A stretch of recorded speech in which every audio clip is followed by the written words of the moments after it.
Most people are terrified of their own company. They need the noise of a crowd, the distraction of a screen, or the validation of a friend just to feel alive.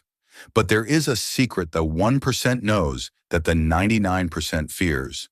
Your greatest growth doesn't happen in a spotlight. It happens in the shadows. It happens when there is no one around to cheer for you, no one to watch you, and no one to hold your hand. If you want to build a life that most people can't even imagine, you have to be willing to do what most people are afraid to do. You have to do it alone. When you decide to walk a path of discipline, the first thing you'll notice is how quiet it gets. Your circle will shrink. The people who were only there for the good times will fade away because they can't handle the weight of your ambition. Don't chase them. This is the filter. Solitude isn't a punishment.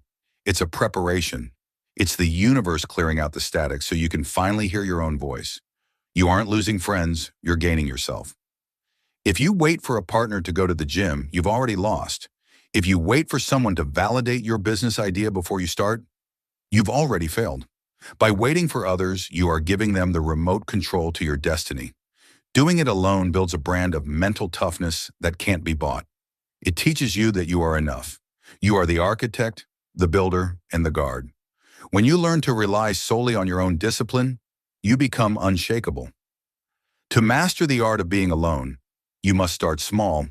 First, master your mornings. Wake up before the world is awake. That 5 a.m. silence is where champions are made. Second, learn to eat alone, walk alone, and sit with your thoughts without reaching for your phone. Break the addiction to cheap dopamine. Finally, find an obsession, whether it's coding, lifting, or creating.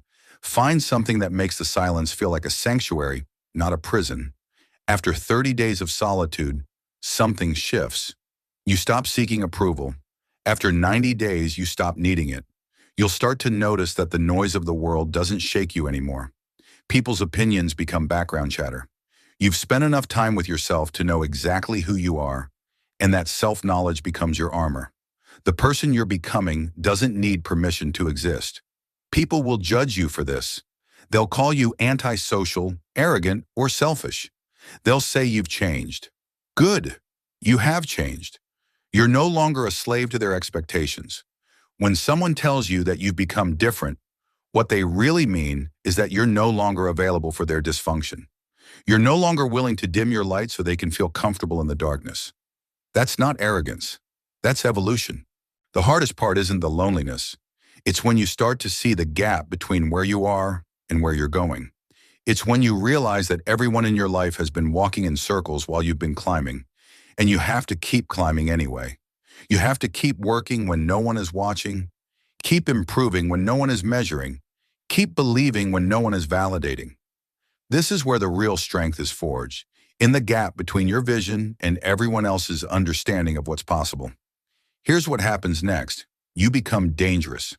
Not dangerous in a malicious way, but dangerous in the way that threatens the mediocrity around you. Your quiet confidence becomes louder than any words you could speak. Your results speak while others are still talking about intentions. And the beautiful part? Those who were meant to be in your life will appear, but this time, they won't be there by accident. They'll be there because they respect the standard you've set. They'll be there because they see what you've built in solitude and they want to add to it, not take from it. The paradox is this: by learning to be alone, you become more attractive. By building alone, you become stronger. By walking your own path, you inspire others to find theirs. The world doesn't need another follower. It doesn't need another person seeking permission. It needs the version of you that emerges from the silence. So if you're reading this and feeling that pull towards something greater, if you're feeling the weight of expectations you never asked for, if you're exhausted from performing for people who don't truly see you, know that you're not broken. Your desire for solitude isn't a flaw, it's an invitation.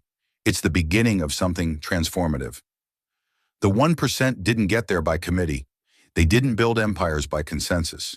They got there by having the courage to be uncomfortable, to be misunderstood, and to be alone. They discovered that the path to greatness is always walked solo. And when you finally understand this, when you finally stop running from the silence and start running toward it, everything changes.